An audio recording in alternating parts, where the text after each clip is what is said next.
Recording by Moira Fogarty. The Art of War by Sun Tzu. Translated by Lionel Giles. Part 1. Laying Plans. Sun Tzu said, "The art of war is of vital importance to the state. It is a matter of life and death, a road either to safety or to ruin. Hence it is a subject of inquiry which can on no account be neglected. The art of war, then, is governed by 5 constant factors, to be taken into account in one's deliberations, when seeking to determine the conditions obtaining in the field. These are 1. The moral law, 2. Heaven, 3. Earth, 4. The commander, 5. Method and discipline. The moral law causes the people to be in complete accord with their ruler, so that they will follow him regardless of their lives, undismayed by any danger. Heaven signifies night and day, cold and heat, times and seasons. Earth comprises distances, great and small, danger and security, open ground and narrow passes, the chances of life and death. The commander stands for the virtues of wisdom, sincerity, benevolence, courage, and strictness. By method and discipline are to be understood the marshalling of the army in its proper subdivisions, the graduations of rank among the officers, the maintenance of roads by which supplies may reach the army, and the control of military expenditure. These 5 heads should be familiar to every general. He who knows them will be victorious. He who knows them not will fail. Therefore, in your deliberations, when seeking to determine the military conditions, let them be made the basis of a comparison in this wise. 1. Which of the 2 sovereigns is imbued with the moral law? 2. Which of the 2 generals has most ability? 3. With whom lie the advantages derived from heaven and earth? 4.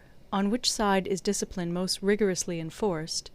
5. Which army is stronger? 6. On which side are officers and men more highly trained? 7. In which army is there the greater constancy both in reward and punishment? By means of these 7 considerations I can forecast victory or defeat. The general that hearkens to my counsel and acts upon it will conquer. Let such a one be retained in command. The general that hearkens not to my counsel nor acts upon it will suffer defeat. Let such a one be dismissed. While heeding the profit of my counsel, avail yourself also of any helpful circumstances over and beyond the ordinary rules. According as circumstances are favourable, one should modify one's plans. All warfare is based on deception. Hence, when able to attack, we must seem unable. When using our forces, we must seem inactive. When we are near, we must make the enemy believe we are far away. When far away, we must make him believe we are near.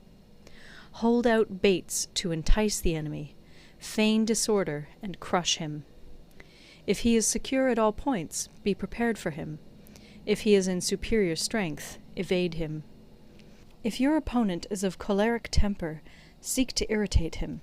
Pretend to be weak, that he may grow arrogant. If he is taking his ease, give him no rest.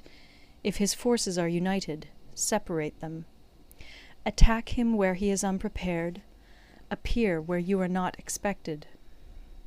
These military devices, leading to victory, must not be divulged beforehand. Now the general who wins a battle makes many calculations in his temple ere the battle is fought. The general who loses a battle makes but few calculations beforehand. Thus do many calculations lead to victory, and few calculations to defeat. How much more no calculation at all? It is by attention to this point that I can foresee who is likely to win or lose. End of Part 1. Part 2. Waging War. Sun Tzu said, "In the operations of war, where there are in the field 1,000 swift chariots, as many heavy chariots, and 100,000 mail-clad soldiers, with provisions enough to carry them 1,000 li, the expenditure at home and at the front, including entertainment of guests, small items such as glue and paint, and sums spent on chariots and armour, will reach the total of 1,000 ounces of silver per day. Such is the cost of raising an army of 100,000 men. When you engage in actual fighting, if victory is long in coming, then men's weapons will grow dull and their ardour will be damped. If you lay siege to a town, you will exhaust your strength. Again, if the campaign is protracted, the resources of the state will not be equal to the strain. Now, when your weapons are dulled, your ardour damped, your strength exhausted, and your treasure spent, other chieftains will spring up to take advantage of your extremity. Then no man, however wise, will be able to avert the consequences that must ensue. Thus, though we have heard of stupid haste in war, cleverness has never been seen associated with long delays. There is no instance of a country having benefited from prolonged warfare. It is only one who is thoroughly acquainted with the evils of war that can thoroughly understand the profitable way of carrying it on. The skilful soldier does not raise a second levy. Neither are his supply wagons loaded more than twice. Bring war material with you from home, but forage on the enemy. Thus the army will have food enough for its needs. Poverty of the state exchequer causes an army to be maintained by contributions from a distance. Contributing to maintain an army at a distance causes the people to be impoverished. On the other hand, the proximity of an army causes prices to go up, and high prices cause the people's substance to be drained away. When their substance is drained away, the peasantry will be afflicted by heavy exactions. With this loss of substance and exhaustion of strength, the homes of the people will be stripped bare, and 3/10 of their income will be dissipated, while government expenses for broken chariots, worn-out horses, breastplates and helmets, bows and arrows, spears and shields, protective mantles, draught oxen, and heavy wagons will amount to 4/10 of its total revenue. Hence, a wise general makes a point of foraging on the enemy. 1 cartload of the enemy's provisions is equivalent to 20 of one's own, and likewise a single picul of his provender is equivalent to 20 from one's own store. Now, in order to kill the enemy, our men must be roused to anger. That there may be advantage from defeating the enemy, they must have their rewards. Therefore, in chariot fighting, when 10 or more chariots have been taken, those should be rewarded who took the first. Our own flags should be substituted for those of the enemy, and their chariots mingled and used in conjunction with ours. The captured soldiers should be kindly treated and kept. This is called using the conquered foe to augment one's own strength.